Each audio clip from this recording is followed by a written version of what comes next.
Hello everyone, hi this is Mitali. Welcome to evidyarthi.in। चलिए दोस्तों start करते हैं अपने नेक्स्ट लेक्चर के साथ।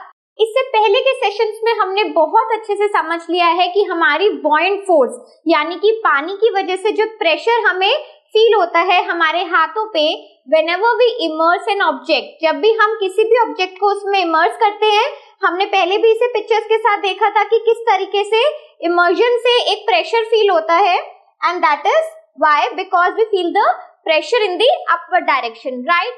तो इसी तरीके से अब उस कॉन्सेप्ट को हमें किसके साथ समझना है कि क्या होता है अगर हमारी अपवर्ड फोर्स यानी कि जो प्रेशर पानी हम पे लगा रहा है हमारे हाथ पे या फिर उस ऑब्जेक्ट पे, तो उससे होता क्या है। ठीक है, तो यहाँ से हम इंट्रोड्यूस करते हैं फ्लोटिंग और सिंकिंग का कॉन्सेप्ट। चलिए अब एक बार देखते हैं होता कैसे है।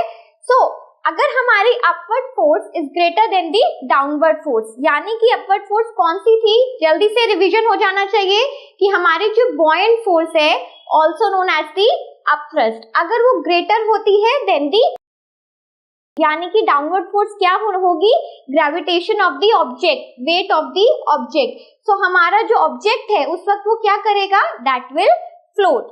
सिमिलरली अगर हम अपने दूसरे साइड पे से देखें और अगर हमारी अपवर्ड फोर्स कम हो जाती है देन दी डाउनवर्ड फोर्स, यहाँ पर क्या हो रहा है, अगर डाउनवर्ड फोर्स ग्रेटर है यानी कि हमारा जो ऑब्जेक्ट है उसका वेट ज्यादा है, मतलब कि वो एक हेवी ऑब्जेक्ट है, तो अगर वहां पर जो बॉयंट फोर्स है वो काफी कम रहती है उसके वेट के सामने, तो ऑब्जेक्ट क्या करेगा, इट विल ऑलवेज सिंक, यानी कि हमारा ऑब्जेक्ट डूब जाएगा। ठीक है, तो यहाँ पर आपको समझ आया कि किस तरीके से बॉयंसी का रिलेशन हमारे किसी भी ऑब्जेक्ट का, जो इतना बड़ा कॉन्सेप्ट हम देखते हैं कि शिप्स जो हैं किस तरीके से फ्लोट करके पानी में चल रही होती हैं, इसी तरीके से कोई भी अगर हम एक छोटा सा पत्थर ले लें, कोई भी एक ऑब्जेक्ट लें जिसका वेट काफी ज्यादा है, अगर आपने कभी देखा होगा तो घर में भी हम लोग क्या करते हैं, हमारे पास अगर एक प्लास्टिक बॉल है और एक रबर की बॉल है, तो अगर प्लास्टिक बॉल को पानी के ऊपर डाला जाएगा तो क्योंकि उसका वेट बहुत ज्यादा है, यानी कि उस पे जो पानी का प्रेशर है that will be much higher. ठीक है, और इस वजह से वो क्या करती है, प्लास्टिक बॉल हमारे पानी के सरफेस पे हमेशा दिखाई देती है। But on the other hand अगर हम रबर बॉल की बात करते हैं तो रबर बॉल का वेट क्योंकि ज्यादा है, दैट मीन्स उसकी जो डाउनवर्ड फोर्स है वो क्या होने वाली है, अपवर्ड फोर्स, बॉयंट फोर्स से ज्यादा होने वाली है। ठीक है, और इसी वजह से वो क्या करता है, सिंक कर जाता है। तो दिस इज वेरी कॉमन, हमने बहुत सारे एग्जांपल्स में अपने घर में भी ये देखा है। इस तरीके के और भी एग्जांपल्स आपको बहुत मिलेंगे। कॉमनली ये प्रैक्टिसेस घर में की जाती है, अपने खेलने कूदने में बहुत सारी ऐसी एक्टिविटीज को देखा ही है। ठीक है, सो आप मेरे साथ और भी इस तरीके के एग्जांपल्स शेयर कर सकते हैं। आप ये देखो कि इतना इंपॉर्टेंट कॉन्सेप्ट, इतना नया कॉन्सेप्ट हम पढ़ रहे हैं, और वो भी कौन से एग्जांपल्स के साथ जो बचपन से हम आसपास अपने देखते हुए आ रहे हैं। ठीक है, so that would be easy for you कि आप इस कॉन्सेप्ट को अच्छे से समझ सके। चलिए अब एक बार आगे बढ़ते हैं, थोड़ा सा इसे फ्लोटिंग और सिंकिंग को और समझते हैं। ठीक है, सो हमने बात ये करी है कि the floating and sinking of an object is due to the difference in their densities. तो यहाँ पर जो मैं आपको एक बार बार रिलेशन दिखा रही हूँ कि भाई अपवर्ड के ज्यादा होने से डाउनवर्ड के कम होने से ये जितना भी फ्लोटिंग और सिंकिंग चल रहा है, बेसिकली यहाँ पर डिफरेंस किसका है, डिफरेंस है डेंसिटीज का। हमने इससे प्रीवियस लेक्चर में भी यही बात करी थी कि डेंसिटीज का कॉन्सेप्ट हमारे सामने आने वाला है। ठीक है, सो एक बार सबसे पहले डेंसिटी की हम डेफिनेशन देखते हैं, उसके बाद उसका एक एग्जांपल लेके समझेंगे। ठीक है, so density is defined as the mass per unit volume. Basically आप डेंसिटी को ऐसे समझ सकते हो कि कोई भी मास यानी कि कोई भी ऑब्जेक्ट 1 मीटर क्यूब वॉल्यूम में कितने स्पेस में कंटेन हो रहा है। ठीक है, यानी कि कितना मास पर यूनिट वॉल्यूम में कंटेन्ड है, वो बताता है कि द सेम ऑब्जेक्ट कितना वो डेंस है या फिर नहीं। ठीक है, चलिए अब एक बहुत अच्छे से एग्जांपल के साथ हम इसे समझते हैं। अब यहाँ पर मैंने दो ऐसे ऑब्जेक्ट्स लिए हैं दैट इज वेरी कॉमन, आप सब लोग इसे बहुत आराम से कहीं ना कहीं पे ढूंढ सकते हैं। ठीक है, इनफैक्ट ये हमारे घर में इजीली मिल जाते हैं। सो यहाँ पर मैं आपको डेंसिटी के जितने भी एग्जांपल्स देने वाली हूँ ना, आप देखोगे कि आपके लिए वो इतने कॉमन है, इजीली आप उसे फाइंड आउट कर सकते हो, और थोड़ी देर में तो आप मुझे खुद अपने कमेंट सेक्शन में बताओगे कि कौन से ऑब्जेक्ट्स कितने डेंस होते हैं। ठीक है, चलिए अब यहाँ पर मेरे पास foam glass and ceramic glasses है। फोम ग्लासेस में क्या होता है, एक बार इसको पढ़ते हैं। There is less amount of matter packed in the small space, यानी कि अगर आप फोम ग्लास का अगर हम इसका कॉम्पोजिशन देखें और इसके पार्टिकल्स को देखना चाहें तो यहाँ पर जो इसके मॉलिक्यूल्स होंगे थोड़ा थोड़ा उनमें क्या होगा, स्पेस होगा, यानी कि बहुत ही लेस अमाउंट ऑफ मैटर कितने में है, 1 मीटर क्यूब स्पेस में है। तो यहाँ पर क्योंकि वॉल्यूम की बात कर रही है तो हम वॉल्यूम के बारे में क्या बोलेंगे, हम इसे सपोज करके चलते हैं कि हम 1 मीटर क्यूब उसकी वॉल्यूम ले रहे हैं।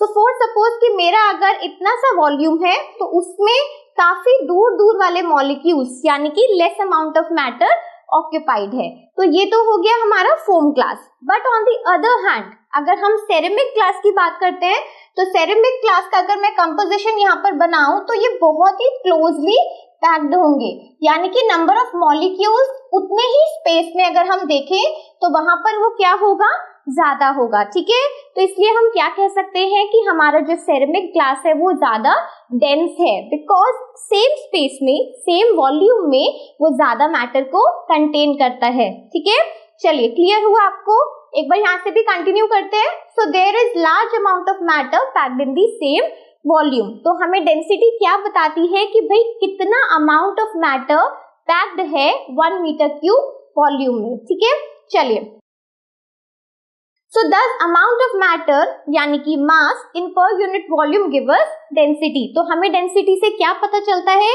कि भाई कितना amount of matter is occupied in 1 metre cube of the volume. ठीक है, चलिए अब इसके बाकी एग्जांपल्स के साथ जरा डेंसिटी को थोड़ा और अच्छे से पढ़ते हैं। चलिए इसके बाकी एग्जांपल्स डिस्कस करने से पहले ना ये फ्लोटिंग और सिंकिंग कॉन्सेप्ट को हम डेंसिटी से रिलेट करेंगे। ठीक है, कैसे करेंगे, हमें पता है मास पर यूनिट वॉल्यूम हमें क्या देता है, किसी भी ऑब्जेक्ट की डेंसिटी बताता है। चलिए so object with more density apply greater force downwards due to its weight. तो यानी कि अगर आप हम सिंपली ये बोलें कि कोई भी ऑब्जेक्ट है जिसका डेंसिटी काफी ज्यादा है, ठीक है, हमारे प्रीवियस केस में जो हमने यहाँ पर दोनों कप्स लिए वो क्या हुआ, एक हमारे पास डेंस लेसर डेंस है that is the foam glass, क्योंकि उसमें मैटर कम ऑक्यूपाइड है सेम वॉल्यूम में। ठीक है, और यहाँ पर हमने जो ज्यादा डेंस वाला लिया है that is the ceramic glass. तो सेम चीज हम यहाँ पर एक बार पढ़ते हैं कि अगर हमारा जो भी ऑब्जेक्ट है, हमारे केस में सेरेमिक ग्लास, अगर उसका डेंसिटी ज्यादा है, why? Because it is applying more greater force in the downward direction। तो वो ज्यादा फोर्स कैसे अप्लाई कर रहा है, due to its weight. Exactly, ठीक है, तो अगर कुछ ऐसा केस होता है then the object will definitely sink. तो वहां पर उस केस में जो हमारा ऑब्जेक्ट है वो क्या करेगा, डूब जाएगा, सिंक कर जाएगा। ठीक है, again now if the object with lesser density, और अगर दूसरी साइड पे हमारा जो ऑब्जेक्ट है उसकी डेंसिटी थोड़ी कम है कंपैरिजन में, तो क्या होगा, वो ऑब्जेक्ट क्या करने वाला है, फ्लोट करने वाला है। तो अब मेरे सेंटेंस पढ़ने से पहले आपका आंसर कमेंट सेक्शन में आ जाना चाहिए कि दोनों कप्स में से एक तरफ हमारे पास फोम ग्लास था और एक तरफ हमारे पास सेरेमिक। सेरेमिक हो गया कोई भी सॉलिड मटेरियल के, आपने देखे होंगे आपके घरों में कुछ प्लांट के पॉट्स रहते हैं, कई बार मिट्टी से बने हुए ही, एक मिट्टी और बाकी भी इसके कुछ ट्रांसफॉर्मेशंस रहते हैं, उन्हीं कप्स को, उन्हीं ग्लासेस को, जो जिसके हमारे ग्लासेस बने होते हैं, चाय पीने वाले कप्स होते हैं घरों में, उन्हीं को हम सेरेमिक कप्स कहते हैं। ठीक है, सो आपको पता है अगर आप दोनों को उठा के भी देखोगे तो आपको पता चल जाएगा कि विच वन इज हेवियर। तो जो हेवी है यानी कि मास ज्यादा है पर यूनिट वॉल्यूम में, दैट इज कि वो ज्यादा डेंस है। ठीक है, तो हम ये कह सकते हैं, so if we put both the glass into the bucket of water, अगर हम दोनों ही ग्लास बकेट ले लेते हैं जिसमें हम फोम ग्लास रखते हैं और दूसरी तरफ जो हम बकेट लेंगे उसमें हम अपना सेरेमिक कप को डाल देते हैं, तो कौन सा नीचे जाने वाला है, the one with the more weight, जिसका वेट ज्यादा है उसकी डाउनवर्ड डायरेक्शन में जो फोर्स लग रही है वो भी अपवर्ड डायरेक्शन से ज्यादा होगी, यानी कि उसकी डेंसिटी ज्यादा है। So the foam glass will float and the ceramic one will sink. ठीक है, सो आपको क्लियर हुआ कि किस तरीके से हम देख सकते हैं कि कोई भी दो object according to their weights हम पहचान सकते हैं कि कौन सा ज्यादा डेंस है और उन दोनों में से which one will float and the other one will sink. ठीक है, चलिए अब इसके साथ इसके एग्जांपल्स को एक बार इसके फॉर्मूला को भी देख लेते हैं. Okay, so density is calculated as, अगर हमारे पास फोर से कि कोई भी क्वेश्चन आता है जो डेंसिटी पे बेस्ड है किसी भी 2 या 3 ऑब्जेक्ट्स की, हमें कंपैरिजन में दिया जा सकता है. So how do we have to calculate, हम कैसे कैलकुलेट कर सकते हैं, मास पर यूनिट वॉल्यूम, यानी कि मास को वॉल्यूम से डिवाइड करेंगे. ठीक है, और अगर हम सिंपल वे में देखा जाए, सिंपल इसके सिंबल्स अगर देखे जाए तो this is known as density, ये ग्रीक लेटर है नोन एज रो. ठीक है, सो अगर आपको नोट करना है तो यू कैन ऑल्सो नोट कि ये एक ग्रीक लेटर है, इसको रो बोला जाता है एंड रो रिप्रेजेंट करता है डेंसिटी को. So the formula is mass upon volume. So m represents the mass and v is the volume of the object. ठीक है, चलिए अब अगर हम इसके क्लास एक बार कुछ एग्जांपल्स को डिस्कस करें. So we have seen oil, spilling of oil over water. तो ये एक बहुत बड़ी और एक बहुत ही प्रॉब्लमैटिक प्रैक्टिस है कि कई बार क्या होता है कि अगर बहुत बड़े बड़े टैंक्स के थ्रू, कंटेनर्स के थ्रू ऑयल को ट्रांसपोर्ट किया जाता है शिप्स पर रख के, तो कई बार स्पिलिंग हो जाती है, यानी कि हमारा जो ऑयल है वो पूरे में फैल जाता है. सो एक बहुत ही बड़ा एक प्रॉब्लम है जिसको काफी बड़े स्तर पे इसको डिस्कस भी किया जाता है. इसको सही करने के लिए भी काफी फैक्टर्स को अरेंज किया जाता है. क्यों? क्योंकि हमारा जो ऑयल है वो पूरे पानी के ऊपर वाले स्तर पे रह जाता है. Why? Because it is less dense. Dense है या इस कम डेंस है, इस वजह से कहाँ रह जाएगा, फ्लोट करने लग जाएगा. ठीक है, और क्योंकि अगर वो फ्लोटिंग करता है तो यानी कि नीचे की जितनी भी हमारी एक्वेटिक लाइफ है, फॉर से अगर हम किसी ओशन या समुद्र की बात करते हैं, सी की बात करते हैं, तो उसके नीचे जितना भी एक्वेटिक लाइफ है उसका जो एयर का पैसेज है, हवा मिलने का जो पैसेज है वो ब्लॉक हो जाता है ऑयल की वजह से. ठीक है, so spilling of oil in oceans is a very big problem और इस पे काफी बात भी की जाती है. ठीक है, सो यहाँ पर भी जो हमारा कॉन्सेप्ट आता है वो भी किसकी वजह से आता है, डिफरेंस इन दी डेंसिटीज. तो ऑयल और वाटर की डेंसिटीज में डिफरेंस है. ठीक है, इसी तरीके से वुड फ्लोट्स ऑन वाटर. अब हमारा जो वुड है, कोई भी आप अगर अपने घर में भी कोई भी छोटा सा वुड का आप पीस उठा के देखेंगे और उसे अगर पानी की बाल्टी में डालेंगे तो वो भी अपने आप ही फ्लोट करने लग जाएगा.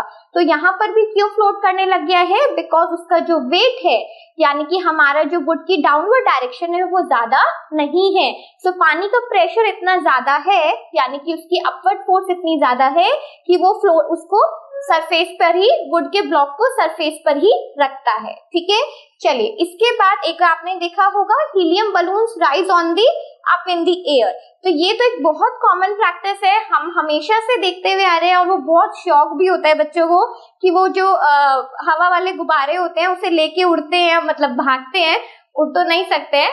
तो वही उसी की बात कर रहे हैं. तो उसमें कौन सी गैस भरी जाती है ये आपको पता होना चाहिए. एक बहुत इंटरेस्टिंग फैक्ट है ये कि उसमें हीलियम गैस को फिल किया जाता है. ठीक है, अब हीलियम गैस को ही फिल क्यों किया जाता है, because it is lighter than the air.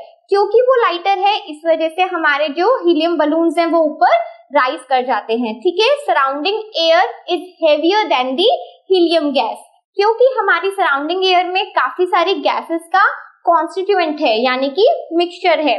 और अगर हम उसी के कंपैरिजन में हीलियम को देखें तो हीलियम इज लेस डेंस, इस वजह से हीलियम के बलून्स ऊपर उड़ जाते हैं. ठीक है, again compact kitchen design etcetera. तो यहाँ पर आपने देखा होगा कि आजकल कोई भी घर आप अगर देखते हैं रिकंस्ट्रक्ट होते हैं तो उनमें जो किचन बनाए जाते हैं, सिमिलरली अगर हम ऑफिसेस की बात करें तो बिल्डिंग्स को, ऑफिसेस को, किचन को, पूरा जो हमारे घर का इंफ्रास्ट्रक्चर होता है बहुत ही कॉम्पैक्ट डिजाइन के साथ उसे बनाया जाता है. Why?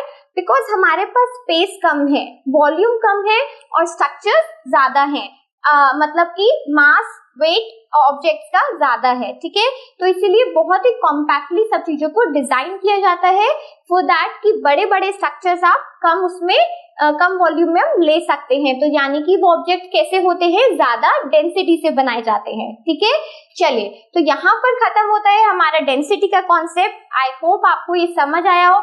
Now we are moving on to a very another interesting topic, that is Archimedes principle. So stay tuned with us. Up till then, bye.